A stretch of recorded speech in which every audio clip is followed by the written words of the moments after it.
Imagine a world where power isn't just about swords and senators, it's about secrets, seduction, and sheer ruthlessness. In the heart of ancient Rome, one woman turned the imperial palace into a den of decadence that would shock even the gods. Her name? Valeria Messalina, the teenage bride who became Empress and Rome's ultimate femme fatale. But behind the glamour and gold, she orchestrated twisted games that forced noblewomen into public humiliations you won't believe. Stick around, because this is the untold story of how Messalina weaponized sex to dominate the empire. And it all starts with a marriage that changed everything. Born around 20 AD into one of Rome's most elite families, cousin to emperors like Caligula and Nero, Messalina was no ordinary girl. She married the unlikely Emperor Claudius in 38 AD, when he was a stuttering, limping scholar twice her age, mocked by his own family. But when Caligula was assassinated in 41 AD, Claudius stumbled into power, and Messalina? She exploded onto the scene as empress at just 21. Beautiful, ambitious, and cunning, she wasn't content sitting pretty.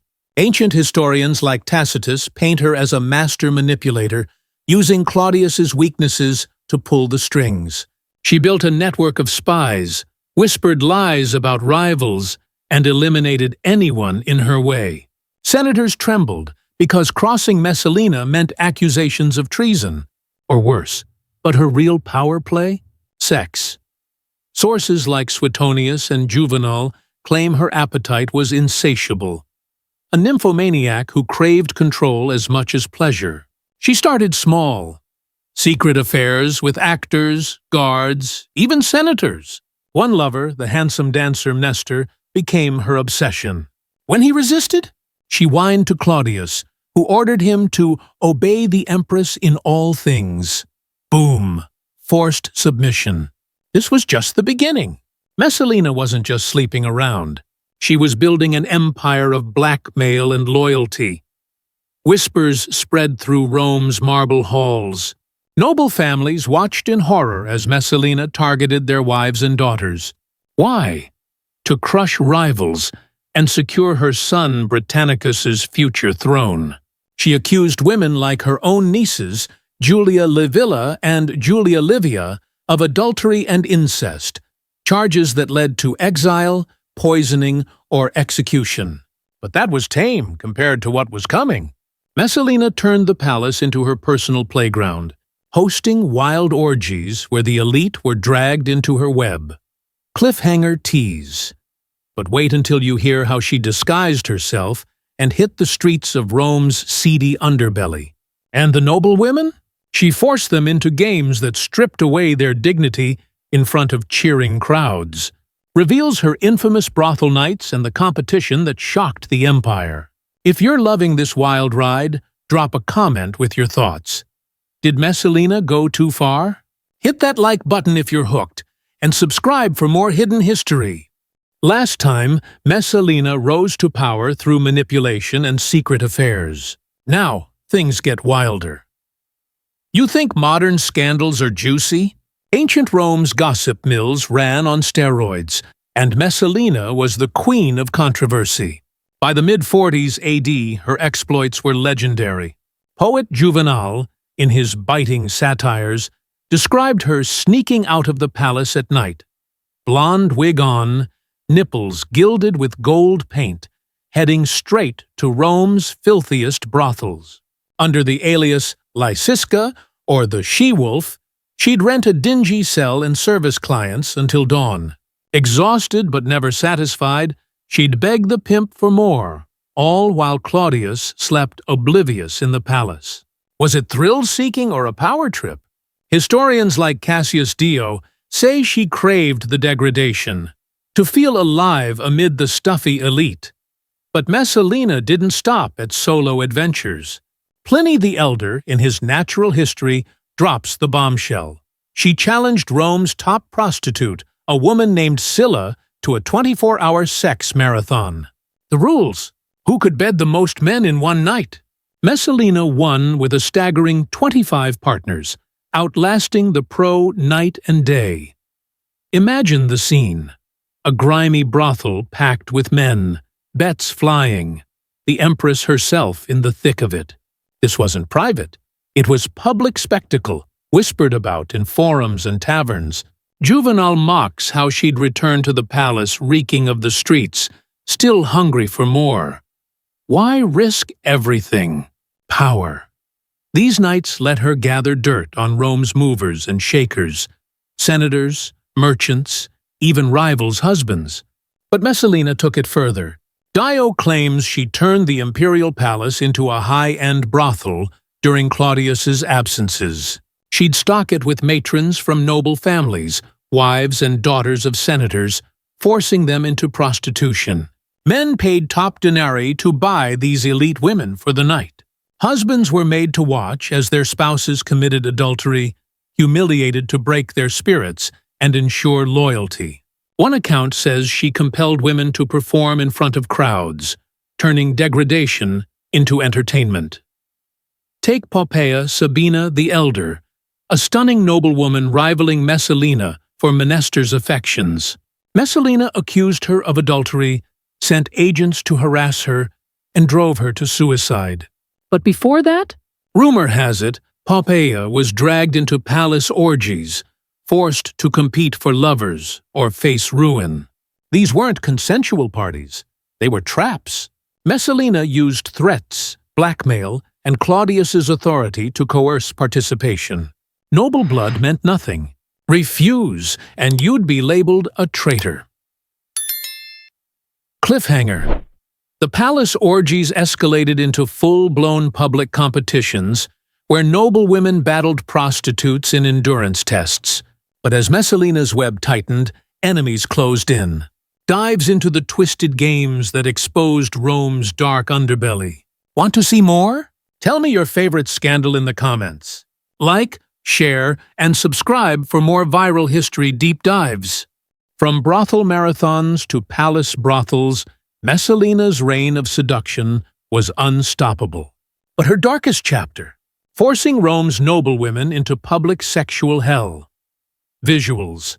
Dramatic reenactment clips of Roman feasts turning chaotic.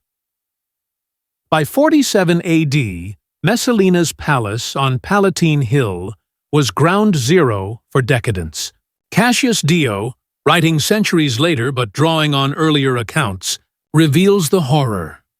When Claudius was away, hunting or handling empire business, Messalina hosted Bacchic orgies that rivaled the wildest myths. Wine flowed, music blared, and the elite were invited, or summoned. But for noblewomen, it was no party. Messalina allegedly forced them into sex work, lining them up like merchandise.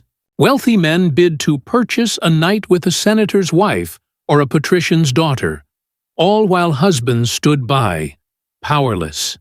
Why force them? Control. These women were wives of potential rivals, senators who could challenge Britannicus's inheritance. By humiliating them publicly, Messalina broke families, gathered blackmail, and ensured silence. Tacitus hints at this in his annals, describing how she'd accuse resistors of immorality, then drag them into the fray. One twisted game? Endurance competitions echoing her own marathon. Noblewomen, stripped of togas and dignity, competed against professional prostitutes in front of leering crowds. Who could satisfy the most partners? Losers faced exile or worse. Dio explicitly says she compelled matrons to adultery while spouses watched, turning private shame into public spectacle. Picture this: a grand hall lit by torches, silk cushions scattered, the air thick with perfume and fear. Messalina, enthroned like a goddess, oversaw the games. A noblewoman like the wife of Valerius Asiaticus, whose gardens Messalina coveted, might be forced to perform. Her refusal met with execution threats. Asiaticus himself was accused of adultery and homosexuality, forced to suicide, his property seized. Poppaea's mother met a similar fate, driven mad by harassment after palace invitations. These weren't hidden affairs. Word leaked, fueling Rome's scandal machine. Juvenal satirized it as the imperial whore, running a elite brothel, stocked with unwilling noble stock. Was it all true? Ancient sources are biased. Tacitus and Suetonius wrote under later emperors eager to trash the Claudian line. Messalina's rival, Agrippina the Younger, Nero's mom, may have fed the smears to pave her way. But even if exaggerated, the core rings true. Messalina used sex as a weapon, forcing noblewomen into competitions that blended lust, power, and punishment. Her biggest coup? The 48 AD wedding to Gaius Silius, a public bigamy bash while Claudius was out of town. She made Silius divorce his wife, adopted her son, and threw a festival orgy. Noblewomen attended or were coerced, witnessing the Empress's bold power grab. Cliffhanger. But empires built on secrets crumble fast. Messalina's games caught up when a freedman spilled to Claudius. Dives into the bloody downfall and lessons from Rome's wildest empress. Curious about the end? Drop your guess in the comments. Like, share, and subscribe for more viral history deep dives. Orgy games, forced competitions, a mock wedding. Messalina pushed too far. Now, the end game. In 48 AD, Messalina's house of cards collapsed. Her public marriage to Silius wasn't just adultery. Tacitus calls it a coup attempt. During the Vinalia wine festival, with Claudius away, she hosted a bacchanalian blowout. Guests in ivy crowns, orgies in full swing. Silius as husband, Messalina as bride. But freedman Narcissus got wind and raced to Claudius, convincing him of the plot. Guards stormed the party. Silius and allies executed on the spot. Messalina? She fled to her coveted gardens of Lucullus, begging forgiveness. Claudius wavered. Maybe love, maybe fear. But Narcissus ordered her death. A soldier stabbed her in the gardens, age 28. Her son Britannicus watched statues smashed under damnatio memoriae. Agrippina swooped in, marrying Claudius, pushing Nero as heir. Was it all lust or calculated ambition? Modern historians like those in National Geographic see propaganda, misogynistic smears to hide her political savvy. Sources admit exaggerations, but Dio's accounts of forced noblewomen in orgies suggest real cruelty. Her competitions scarred Rome's elite, a warning of power's dark side. Today, Messalina lives in art, films, even porn, eternal symbol of excess. But remember, in Rome, history's written by winners.